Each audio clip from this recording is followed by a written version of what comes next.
ಪತಿಯ ಸಾವಿನ ನಂತರ ಸಂಬಂಧಿಕರೆಲ್ಲ ಕಿರುಕುಳ ಕೊಟ್ಟು ಆಸ್ತಿಯನ್ನು ಅವ್ರ ಹೆಸರಿಗೆ ಬರೆಸ್ಕೋತಾರೆ. ಹಾಗೆ ಅದಕ್ಕೆ ಪವಿತ್ರ ಅವರು ಕಂಪ್ಲೇಂಟ್ ಕೂಡ ಕೊಡ್ತಾರೆ.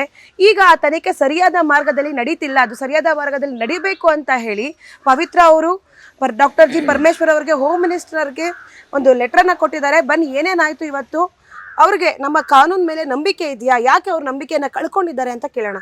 ಮ್ಯಾಮ್ ನಮಸ್ಕಾರ. ನಮಸ್ತೆ ಮ್ಯಾಮ್. FIR ಮಾಡಿಸಿ 20 ದಿವಸ ಆದರೂ ಅವ್ರನ್ನ ಕರೆಸಿ ಇನ್ನೂ ಏನು ಅದ್ರ ಬಗ್ಗೆ ವಿಚಾರಣೆ ಮಾಡಿಲ್ಲ ಮ್ಯಾಮ್. ಮೀನ್ಸ್ ನನ್ನ ಮನೇಲಿ ಡಾಕ್ಯುಮೆಂಟ್ಸು ಮತ್ತು ಜುವೆಲ್ಸ್ ಎಲ್ಲ ತೊಗೊಂಡು ಹೋಗಿದ್ದಾರೆ, ಅದ್ರ ಬಗ್ಗೆನೂ ಏನು ಎನ್ಕ್ವೈರಿ ಮಾಡಿ ಅದನ್ನು ನನಗೆ ರಿಕವರಿ ಮಾಡಿಸಿ ಕೊಡಿಸಿಲ್ಲ ಮ್ಯಾಮ್. FIR ಆಗಿ 20 ದಿವಸ ಆಗಿದೆ ಮ್ಯಾಮ್. FIR ಆಗಿ 20 ದಿವಸ ಆದ್ರೂ ಇದು ನಾನ್ ಬೇಲಬಲ್ ಕೇಸು. ಸೊ ಆದ್ರೂ ಯಾಕೆ ಪೊಲೀಸರು ಅವ್ರನ್ನ ಹಿಡಿತಿಲ್ಲ? ನೀವು ಯಾವಾಗಲೂ ಸ್ಟೇಷನ್ಗೆ ಹೋಗ್ತಿದ್ದೀರಾ, ಏನಾಗ್ತದೆ ಡೆವಲಪ್ಮೆಂಟ್ಸ್ ಅಂತ ಕೇಳ್ತಿದ್ದೀರಾ? ಮ್ಯಾಮ್ ಕಂಪ್ಲೇಂಟ್ ಕೊಟ್ಮೇಲೆ ನಾನೇ ಒಂದು 10 ಸರಿ ಓಡಾಡ್ಬಿಟ್ಟಿದ್ದೀನಿ. ನನಗೆ ಸ್ಟೇಷನ್ಗೆ ಹೋಗೋದಕ್ಕೆ ಒಂಥರ ಹೆಂಗಾಗ್ಬಿಟ್ಟಿದೆ ಅಂದರೆ ಮಾರಲಿ ಕುಗ್ಸ್ಬಿಟ್ಟಿದ್ದಾರೆ ಮ್ಯಾಮ್. ನನಗೆ ಸ್ಟೇಷನ್ಗೆ ಹೋಗೋದಕ್ಕೆ ಒಂಥರ ಭಯ ಆಗಿಬಿಟ್ಟಿದೆ. ನನ್ನನ್ನೇ ಕರೀತಾರೆ ಅದಕ್ಕೆ ಇದಕ್ಕೆ, ಮತ್ತು ಮನೆ ಮಾಜರಾಯಿತು ಪ್ರತಿಯೊಂದು. ನಾನು ಮತ್ತು ಡಾಕ್ಯುಮೆಂಟ್ಸ್ ಕೇಳಿದ್ದಾರೆ, ಇವತ್ತು ನಾನು ಕೊಡ್ತಾ ಇದ್ದೀನಿ.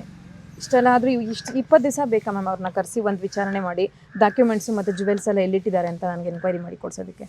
ಈಗ 10 ದಿನಗಳಿಂದ ನೀವು ಇದಕ್ಕೆ ಸ್ಟೇಷನ್ಗೆ ಹೋಗ್ತಾ ಇದ್ದೀರಾ, ಪೊಲೀಸ್ ಸ್ಟೇಷನ್ಗೆ ಹೋಗಿ ಬಂದು FIR ಮಾಡಿಸ್ದಾಗಿಂದ ನಾನೇ ಓಡಾಡಿದ್ದೀನಿ ಮ್ಯಾಮ್. 12 ಸರಿ ನಾನೇ ಓಡಾಡಿದ್ದೀನಿ. 12 ಸತಿ ಅವರು ಏನಂತ ಹೇಳ್ತಾರೆ ನಿಮಗೆ? ಹೋದಾಗಲೆಲ್ಲ ಏನಂತ ಹೇಳಿ ಜವಾಬ್ ಕೊಟ್ಟು ಕಳಿಸ್ತಾರೆ? ಅದೇ ಮ್ಯಾಮ್, ತನಿಖೆ ಮಾಡ್ತೀವಿ, ಅವ್ರನ್ನ ಸಿಗ್ತಾ ಇಲ್ಲ, ಹುಡುಕ್ತೀವಿ ಅನ್ನೋ ಥರ ಜವಾಬ್ ಕೊಡ್ತೀವಿ. ಇನ್ನೂ ಸಿಕ್ಕಿಲ್ಲ. ಹಾಗೆ ಇನ್ನೊಂದು ವಿಷಯ ಏನಂತಂದ್ರೆ, ನಿಮ್ಮ ಆಸ್ತಿಯನ್ನ ನಿಮ್ಮ ಸಂಬಂಧಿಕರು ಬರೆಸ್ಕೊಂಡಿದ್ದಾರೆ. 23ನೇ ತಾರೀಕು ನನ್ನ ಹಸ್ಬೆಂಡ್ ಸತಿ ದಿವಸನೇ ನನಗೆ ನನ್ನ ಮಕ್ಕಳ ಮೇಲೆ ದಬ್ಬಾಳಿಕೆ ಮಾಡಿ ಸಿಗ್ನೇಚರ್ ಮಾಡಿಸ್ಕೊಂಡಿದ್ದಾರೆ ಮ್ಯಾಮ್. ಅಂದ್ರೆ ನಿಮ್ಮ ಹಸ್ಬೆಂಡ್ ಅವರು ತೀರ್ಕೊಂಡಿದ್ದೀನಾನೆ ದಿನಾನೇ ಅದೊಂದು ಟೈಮ್ ಅಂತ ಅವಾಗ ಬರ್ಸ್ಕೊಳ್ಳೋದಕ್ಕೆ ಆಸ್ತಿಯ ಪತ್ರನೆಲ್ಲ. ಅದು ಹೇಗೆ ಬರೆಸ್ಕೊಂಡ್ರು, ಎಲ್ಲಿ ಬರೆಸ್ಕೊಂಡ್ರು? ಮಹಾಲಕ್ಷ್ಮಿ ಲೇಔಟ್ ಪೊಲೀಸ್ ಠಾಣೆಯಲ್ಲೇ ಬರ್ಸ್ಕೊಂಡಿದ್ದಾರೆ. CCTV ಫುಟೇಜ್ಗಳು ಚೆಕ್ ಮಾಡಿದ್ರೆ ಗೊತ್ತಾಗುತ್ತೆ.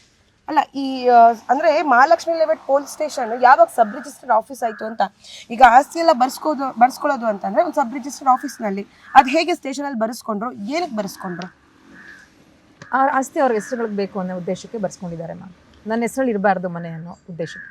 ಕುರುಬ್ರಳ್ಳಿಯಲ್ಲಿ ಒಂದು ಮನೆ ಇದೆ, ಆ ಮನೆನ ಅವ್ರ ಹೆಸರು ಮಾಡಿಸ್ಕೊಂಡಿದ್ದಾರೆ. ನನ್ನ ಹೆಸರಲ್ಲಿ ಇದ್ದ ಮನೆ, ನಿಮ್ಮ ಹೆಸರಲ್ಲಿ ಇದ್ದಿದ್ದ ಮನೆಯನ್ನ ಯಾರ ನೇತೃತ್ವದಲ್ಲಿ ಬರ್ಸ್ಕೊಂಡ್ರು ಮ್ಯಾಮ್? ಅಲ್ಲಿ ಯಾರು ಹೇಳೋರಿಲ್ಲ ಕೇಳೋರಿಲ್ಲ. ಲಾರಿ ಸ್ಟ್ಯಾಂಡ್ ಅವರೆಲ್ಲ ಒಂದು 50-60 ಜನ ಬಂದು ನನ್ನ ಮೇಲೆ, ನನ್ನ ಮಕ್ಳ ಮೇಲೆ ದಬ್ಬಾಳಿಕೆ ಮಾಡಿ, ಒಳಗಡೆ ಇವ್ರು 3 ಜನ ನಮ್ಮ ರಿಲೇಷನ್ಸ್ ಎಲ್ಲ ನನ್ನ ಮೇಲೆ ದಬ್ಬಾಳಿಕೆ ಮಾಡಿ ಅದನ್ನ ಸಿಗ್ನೇಚರ್ ಮಾಡಿಸ್ಕೊಂಡಿದ್ದಾರೆ. ಅಲ್ಲಿ ಯಾರು ನನಗೂ ನನ್ನ ಮಕ್ಳಿಗೆ ಯಾರೂ ರಕ್ಷಣೆ ಕೊಟ್ಟಿಲ್ಲ ಮ್ಯಾಮ್ ಅವತ್ತಿನ ದಿವಸ. ಎಸ್, ನೋಡಿದ್ರಲ್ಲ ವೀಕ್ಷಕರೇ, ಪವಿತ್ರ ಅವರ ಕೇಸಲ್ಲಿ ಸಬ್ ರಿಜಿಸ್ಟರ್ ಆಫೀಸ್ ಆಗೋಗ್ಬಿಟ್ಟಿದೆ ಪೊಲೀಸ್ ಸ್ಟೇಷನ್ನು. ಅವರು ಅಲ್ಲೇ ಅಂದರೆ ಪೊಲೀಸ್ ಸ್ಟೇಷನಲ್ಲೇ ಆಸ್ತಿಯನ್ನೆಲ್ಲ ಬರ್ಸ್ಕೊಂಡಿರುವಂಥದ್ದು. ಹಾಗೆ ಈಗ ನಿಮ್ಮ ಪ್ರಕರಣದಲ್ಲಿ ಈ ರೀತಿಯೆಲ್ಲ ಡೆವಲಪ್ಮೆಂಟ್ಸ್ ಆಗ್ತಿದೆ, ನೀವು ಓಡಾಡ್ತಾನೆ ಇದ್ದೀರಾ ಸ್ಟೇಷನಿಗೆ. ನಿಮಗೆ ನಂಬಿಕೆ ಇದೆಯಾ ನಿಮಗೆ ನ್ಯಾಯ ಸಿಗುತ್ತೆ ಅಂತ ಹೇಳಿ? ನಂಗೆ ನಂಬಿಕೆನೇ ಹೋಗ್ಬಿಟ್ಟಿದೆ ಮ್ಯಾಮ್. ನಂಗೆ ನ್ಯಾಯ ಅಂತ ಫಸ್ಟ್ ನನ್ನ ಡಾಕ್ಯುಮೆಂಟ್ಸ್ ರಿಕವರಿ ಮಾಡಿಸಿ ಕೊಡಿ ಅಂತ ರಿಕ್ವೆಸ್ಟ್ ಮಾಡಿಕೊಂಡ್ರು, ಇನ್ನೂ ನನ್ನ ಡಾಕ್ಯುಮೆಂಟ್ಸ್ ನನ್ನ ಕೈಗೆ ಸಿಕ್ಕಿಲ್ಲ. ನಂಗೆ ನಂಬಿಕೆನೇ ಹೋಗಿದೆ ಮ್ಯಾಮ್. ನನಗೆ ನೋಡಿ, ಕಾನೂನು ಮೇಲೆ ನಂಬಿಕೆನೇ ಕಳ್ಕೊಂಡಿದ್ದಾರೆ. ಇವತ್ತು ಪರಮೇಶ್ವರ್ ಅವ್ರನ್ನ ಮೀಟ್ ಮಾಡಿದ್ರಿ, ಡಾಕ್ಟರ್ ಜಿ ಪರಮೇಶ್ವರ್ ಸರ್ ಅವ್ರನ್ನ, ಹೋಮ್ ಮಿನಿಸ್ಟರ್ ಸರ್ ಅವ್ರನ್ನ. ಏನಂತ ಹೇಳಿದ್ರು ಅವರು? ಮುಂದಿನ ಕ್ರಮ ತಗೊಳ್ಳೋದಕ್ಕೆ ಹೇಳ್ತೀನಮ್ಮ ಅಂತ ಹೇಳಿದ್ರು. ತಗೊಳ್ತೀನಿ ಅಂತ ಹೇಳಿದ್ರು. ಈಗ ಅವ್ರು ಹೇಳಿದ ಮೇಲೆ ಆದರೂ ನಂಬಿಕೆ ಇದೆಯಾ ನಮಗೆ? ನಂಬಿಕೆ ಇದೆ ಮ್ಯಾಮ್, ನಂಬಿಕೆ ಇದೆ. ಎಸ್, ನೀವು ಕೂಡ ಇದು ಪವಿತ್ರ ಅವ್ರು ಸಪೋರ್ಟಿವ್ ಆಗಿ ಬಂದಿದ್ದೀರಾ.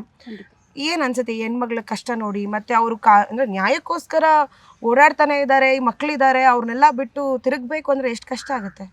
ಖಂಡಿತ ಮೇಡಮ್. ಈಗ ಒಂದು ಹೆಣ್ಮಗುಗೆ ಇವಾಗ ಪೊಲೀಸ್ ಸ್ಟೇಷನಲ್ಲೇ ಆ ಥರ ಒಂದು ಸಿಚುವೇಶನ್ ಬಂದಾಗ ನಮ್ಮಂಥ ಸಾರ್ವಜನಿಕರಿಗೆ ಇನ್ಯಾವುದು ಅಲ್ವ್ರಾ?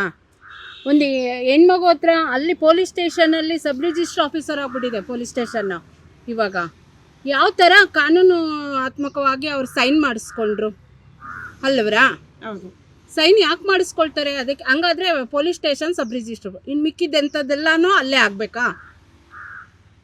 ಇದು ಅತಿ ಹೆಚ್ಚು ನಡೀತಾ ಇದೆ ಅಂತ ಈ ಹೆಣ್ಮಗುಗೆ ಟಾರ್ಚರ್ ಆಗಿದೆ ಅಂತಂದರೆ, ಇನ್ನು ಮಿಕ್ಕಂಥ ಈಗ ನಾರ್ಮಲ್ ಸಾರ್ವಜನಿಕರು ಹೋದರೆ, ಹುಡುಗಿ ಓದಿದೆ, ವಿದ್ಯಾವಂತೆ, ಬುದ್ಧಿವಂತೆ ಅಂತ ಹೆಣ್ಣು ಮಗುಗೆ ಆ ಒಂದು ಪರಿಸ್ಥಿತಿ ಅಂದರೆ, ಮುಂದಿನ ದಿನಗಳಲ್ಲಿ ಒಂದು ಅವಿದ್ಯಾವಂತರು ಹೋದಾಗ ಪೊಲೀಸ್ ಸ್ಟೇಷನಲ್ಲಿ ಯಾವ ರೀತಿ ನಡ್ಕೊಳ್ತಾರೆ?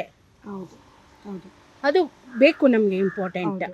ಈಗ ಆಕೆ ಗಂಡ ಸತ್ತು ಹೆಣದ ಮುಂದೆ ಆಕೆಗೆ ಟಾರ್ಚರ್ ಕೊಟ್ಟಿದ್ದಾರೆ, ಆವತ್ತೇ ಸೈನ್ ಮಾಡಿಸ್ಕೊಂಡಿದ್ದಾರೆ ಅಂದರೆ ಅವ್ರು ಎಷ್ಟು ಕ್ರೂರಿಗಳ್ತನವಾಗಿ ನಡ್ಕೊಂಡಿರ್ಬೇಕು ಆ ಹೆಣ್ಮಗು. ಆ ಹೆಣ್ಮಗು ಇವತ್ತು ಮುಂದೆ ಬರೋದಕ್ಕೆ ಭಯ ಬೀಳ್ತಾ ಇದೆ ಅಂದಾಗ ಹೆಣ್ಮಕ್ಳು ಸಾಮಾಜಿಕವಾಗಿ ಬರೋದು ತಪ್ಪೇನಿಲ್ಲ ಅಲ್ವಾ? ಹೌದು. ಹಾಗಾದ್ರೆ ಹೆಣ್ಮಕ್ಳು ಎಲ್ಲಿಗೆ ಹೋಗ್ಬೇಕು? ಈಗ ಅವರು ಸಿಂಗಲ್ ಆಗಿ ಹೋರಾಟ ಮಾಡ್ತಿದ್ದಾರೆ ಅಂತಂದಾಗ, ಸ್ಟೇಷನ್ಗೆಲ್ಲ ಹೋಗಿ ಓಡಾಡ್ತಿದ್ದಾರೆ ಖಂಡಿತ ಅಂಥ ಹೆಣ್ಣು ಮಕ್ಕಳಿಗೆ ನಾವು ಹೆಣ್ಣು ಮಕ್ಕಳಿಗೆ ನಾವು ನಿಜವಾಗ್ಲೂ ಅವರ ಹಿಂದೆ ಬೆನ್ನಿಂದೆ ನಾವು ನಿಂತ್ಕೊಂಡು ಅವ್ರಿಗೆ ಸಪೋರ್ಟ್ ಮಾಡ್ತೀವಿ ಮೇಡಮ್. Yes sir. ಮ್ಯಾಮ್, ಸಂಬಂಧಿಕರು ಅಂತಂದರೆ ಒಂದು ಸಂಸಾರವನ್ನು ಒಗ್ಗೂಡಿಸೋರು, ಸಂಸಾರದಲ್ಲಿ ಏನಾದರೂ ತೊಂದರೆ ಆದಾಗ ಅವರೆಲ್ಲ ಬಂದು ನಿಂತು ನ್ಯಾಯ ಪಂಚಾಯತಿ ಮಾಡಿ ಗಂಡ ಹೆಂಡ್ತಿನ ಒಂದು ಮಾಡೋರು ಅಂತಿದೆ. ಬಟ್ ಇಲ್ಲಿ ಪವಿತ್ರ ಅವರ ಮ್ಯಾಟ್ರಲ್ಲಿ ಏನಾಗಿದೆ, ಸಂಬಂಧಿಕರೇ ಸಂಸಾರದಲ್ಲಿ ಹುಳಿ ಹಿಂಡು ಈಗ ಆಸ್ತಿನೂ ಬರ್ಸ್ಕೊಂಡಿದ್ದಾರೆ ಅಂತಂದಾಗ ನಮ್ಮ ಸಮಾಜ ಎಲ್ಲಿ ಹೋಗ್ತಿದೆ? ಇಲ್ಲಿ ಆಸ್ತಿ ವಿಚಾರಗಳು ಬಂದಾಗ ಸಂಬಂಧಿಕರಿಗೆ ಬೆಲೆ ಕೊಡ್ತಾ ಇಲ್ಲ. ಇಲ್ಲಿ ಸಂಬಂಧಕ್ಕೆ ಬೆಲೆ ಇಲ್ಲ. ಯಾಕೆಂದ್ರೆ ಅವ್ರೇನು ಇದ್ದಂಥವ್ರು ಅವರು ಪಾಪ ವಿಧವೆನ ಒಂದು ಅಂದ್ರೆ ಆ ಮಾತು ಹೇಳ್ಬಾರ್ದು. ಒಬ್ಬ ಗಂಡ ಸತ್ತದಾಗ ಎಷ್ಟು ನೋವಿರುತ್ತೆ. ನನ್ನ ಗಂಡನ ನೋಡಬೇಕು, ನನ್ನ ಗಂಡ ಇಲ್ಲಿ ನನ್ನ ಜೊತೆಗಿರಲ್ವಲ್ಲ, ಲೈಫ್ ಲಾಂಗು ಅವ್ರ ಸಂಬಂಧಿಕರು ಇವ್ರ ಜೊತೆಲಿ ಇರಬೇಕು, ಇವ್ರಿಗೆ ಸಾಥ್ ಕೊಡಬೇಕು ಅಂತ ವಿಷಯದಲ್ಲಿ ಇವರ ಅದು ಹೇಳಕ್ಕೆ ನನ್ಗೊಂಥರ ವಿಚಾರಗಳು ಅಸಹ್ಯ ಅನ್ನಿಸ್ತಾ ಇದೆ. ಯಾರೇ ಆಗಲಿ ಎಂಥರೇ ಆಗಲಿ ಅಂತ ಸಂಬಂಧಿಕರು ಅವ್ರ ಜೊತೆಲಿ ಇದ್ಬಿಟ್ಟು ನಾನಿದ್ದೀನಿ, ನಾವು ನಿಮ್ಮ ಜೊತೆ ಸಪೋರ್ಟೇ ಇರ್ತೀವಿ, ನಿಮಗೆ ಬೆಂಬಲವಾಗಿರ್ತೀವಿ ಅಂತ ಅವ್ರಿಗೆ ಸಪೋರ್ಟ್ ಕೊಡಬೇಕೇ ಹೊರತು ತನ್ನ ಗಂಡನ್ನ ಶವ ಇಟ್ಕೊಂಡು ಅವಳಿಗೆ ಟಾರ್ಚರ್ ಕೊಟ್ಟು ಅದೇ ಸ್ಟೇಷನ್ ಹತ್ರನೇ ಕರೆಸಿ ನಿನಗೆ ಅವನ್ನೆಲ್ಲ ಬರ್ಸ್ಕೊಂಡು ಅವರ ಏನೇನು ಡಾಕ್ಯುಮೆಂಟ್ಸ್ ಬೇಕು ಎಲ್ಲ ಅವರ ಅಡಿಯಾಳದಲ್ಲಿ ಇದ್ದಿದ್ದವೆಲ್ಲ ಅವ್ರು ತಗೊಂಡು ಅಂದರೆ ತುಂಬ ಕ್ರೂರವಾಗಿ ಅವ್ರನ್ನ ನಡ್ಕೊಂಡಿದ್ದಾರೆ.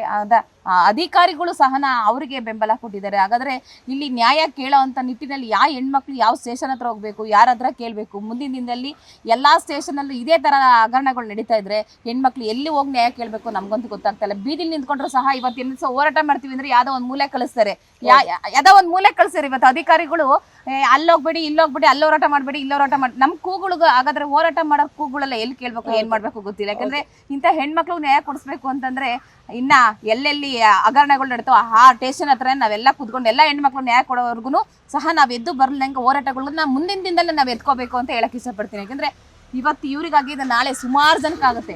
ಇದು ಕೆಲವೊಂದು ಮಾತ್ರ ಬೆರಳನಿಗೋಸ್ಕರ ಹೊರಗಡೆ ಬರ್ತಾ ಇದಾವೆ ಅಷ್ಟೇ. ಇಲ್ಲೆಲ್ಲ ನಡೀತಾರ ಹಗರಣಗಳೆಲ್ಲ ಸ್ಟೇಷನ್ ಹತ್ರನೇ ಹಗರಣಗಳು ನಡೀತದೆ, ಅಲ್ಲಿ ನ್ಯಾಯ ಸಿಗ್ತಾ ಇಲ್ಲ ಮೇಡಮ್. ದುಡ್ಡಿರೋರಿಗೆ ಬೆಲೆ, ದುಡ್ಡಿಲ್ದವ್ರಿಗೆ ಇಲ್ಲ ಅನ್ನೋದಕ್ಕೆ ಉದಾಹರಣೆ ಪವಿತ್ರ ಅವರೇ ಅಂತ ಹೇಳಕ್ ಇಷ್ಟಪಡ್ತೀನಿ. ಸಂಬಂಧಿಕರಿಗೂ ಅಷ್ಟೇನೆ ಈ ಥರ ನಡ್ಕೊಂಡಿದ್ದಾರೆ ಅಂದರೆ ಅವರು ನಿಜವಾಗ್ಲೂ ಅವ್ರ ಸಂಬಂಧಿಕರಿಗೆ ಅಲ್ಲ ಅಂತ ಹೇಳಕ್ ಇಷ್ಟಪಡ್ತೀನಿ ಮೇಡಮ್ ನಾನು. ಎಸ್ ಮ್ಯಾಮ್ 20 ವರ್ಷಗಳ ಕಾಲ ನಿಮ್ಮ ಹಸ್ಬೆಂಡ್ ಜೊತೆ ನೀವು ಸಂಸಾರ ಮಾಡಿದ್ದೀರಾ. ಸೊ ಈಗ ಇಷ್ಟೆಲ್ಲ ಆಗ್ತಿದೆ, ಅವ್ರು ಇಲ್ಲದೆ ಇದ್ರು ಅವ್ರು ನಿಮ್ಮ ಜೊತೆ ಮೊದಲು ಹೇಗಿದ್ರು ಮ್ಯಾಮ್? ನಾವು ಚೆನ್ನಾಗೇ ಇದ್ವಿ ಮ್ಯಾಮ್. ಊರಲ್ಲಿ ನಮ್ಮ ತಂದೆ ಜಮೀನು ಹೋದ್ಮೇಲೆ ನಮ್ಮ ಮನೆಗಳು ಜಗಳ ಸ್ಟಾರ್ಟ್ ಆಗಿದೆ. ಅಂದರೆ ನಮ್ಮ ಅತ್ತೆ ಮನೆಯವರೆಲ್ಲ ಮೂರನೇ ವ್ಯಕ್ತಿಗಳನ್ನ ನಮ್ಮ ಮನೆಗೆ ಕಳಿಸಿ ದುಡ್ಡು ಕೇಳೋದು, ಜಮೀನು ದುಡ್ಡು ಕೇಳೋದು, ಈ ಥರನೇ ಸ್ಟಾರ್ಟ್ ಆಯಿತು ಮ್ಯಾಮ್ ನಮ್ಮ ಮನೇಲಿ ಜಗಳಗಳು. ನಾವು ಚೆನ್ನಾಗೇ ಇದ್ವಿ ಮ್ಯಾಮ್. ಚೆನ್ನಾಗೇ ಇದ್ರಿ. ನಿಮ್ಮ ಸಂಬಂಧ ಮನಸ್ತಾಪ ಆಗೋ ಥರ ಮಾಡಿದ್ರು ಮ್ಯಾಮ್, ಎಲ್ಲರೂ ಸೇರಿಕೊಂಡು. ಮನಸ್ತಾಪಗಳಾಗೋ ಥರ ನಿಮ್ಮ ಸಂಬಂಧಿಕರೇ ಮಾಡಿದ್ರು. ಎಸ್ ವೀಕ್ಷಕರೇ, ನೋಡಿದ್ರಲ್ಲ, ಒಂದು ಸಂಬಂಧಿಕರು, ನಾವು ಸಂಬಂಧಿಕರು ಅಂತ ನಂಬ್ತೀವಿ, ಅವರಿಂದ ನಮ್ಗೆ ಎಷ್ಟೆಲ್ಲ ತೊಂದರೆಗಳಾಗುತ್ತೆ, ಅವರು ನಂಬಿದಾಗ ನಮ್ಗೆ ಏನೇನೆಲ್ಲ ಮಾಡ್ತಾರೆ ಅಂತ ಹೇಳಿ. ಅದು ಅಲ್ಲದೆ ಒಂದು ಅಂದರೆ ಸಾವಾಗಿದೆ, ಅವ್ರ ಗಂಡನ ಡೆಡ್ ಬಾಡಿ ಅವ್ರ ಮನೆ ಹತ್ರ ಇದೆ, ಇವ್ರನ್ನ ಸ್ಟೇಷನ್ಗೆ ಕರೆಸಿ ಆಸ್ತಿಗಳನ್ನೆಲ್ಲ ಬರ್ಸ್ಕೋತಾರೆ ಅಂತ ಅಂದಾಗ ಪೊಲೀಸ್ ಸ್ಟೇಷನಲ್ಲಿ ನ್ಯಾಯ ಎಲ್ಲಿ ಸಿಗುತ್ತೆ ನಮಗೆ? ನಾವು ಯಾಕೆ ಪೊಲೀಸ್ ಸ್ಟೇಷನ್ಗೆ ಹೋಗ್ಬೇಕು ಅಂತೇಳಿ ನಾವು ಅನ್ಕೋಬೇಕು ಹೇಳಿ? ನಾವು ಪೊಲೀಸ್ರೇ ನಂಬೋದು ನಮ್ಗೆ ನ್ಯಾಯ ಕೊಡಿಸ್ತಾರೆ ಅಂತ ಹೇಳಿ, ಅಂಥ ಪೊಲೀಸ್ರೇ ಸಬ್ ರಿಜಿಸ್ಟ್ರ್ ಸ್ಟೇಷನ್ ಮಾಡ್ಕೊಂಡ್ಬಿಟ್ಟಿದಾರಲ್ಲ, ಈಗ ಸಬ್ ರಿಜಿಸ್ಟ್ರ್ ಆಫೀಸ್ ಮಾಡ್ಕೊಂಡ್ಬಿಟ್ಟಿದ್ದಾರೆ ಸ್ಟೇಷನ್ ಅಲ್ವಾ ಈಗ. ಸೊ ನಾವು ಎಲ್ಲಿಗೆ ಹೋಗೋದು ನ್ಯಾಯ ಕೇಳೋದಕ್ಕೆ? ಇದು ಪವಿತ್ರ ಅವರ ಪ್ರಕರಣ. ಈಗ ಅವರು ಡಾಕ್ಟರ್ ಜಿ ಪರಮೇಶ್ವರ್ ಅವರಿಗೆ, ಹೋಮ್ ಮಿನಿಸ್ಟರ್ ಅವರಿಗೆ ಲೆಟರನ್ನು ಕೊಟ್ಟಿದ್ದಾರೆ. ಇನ್ನು ಮುಂದಿನ ದಿನಗಳಲ್ಲಿ ಏನೆಲ್ಲ ಬೆಳವಣಿಗೆಗಳಾಗುತ್ತೆ, ಅವ್ರಿಗೆ ನ್ಯಾಯ ಸಿಗುತ್ತೆ, ನಾವು ಕಾದು ನೋಡಬೇಕಾಗಿದೆ. ಕ್ಯಾಮ್ರಾ ಪರ್ಸನ್ ಹರ್ಷ ಜೊತೆ ದಿವ್ಯಾ, ಶ್ರೀ ನ್ಯೂಸ್ ಬೆಂಗಳೂರು.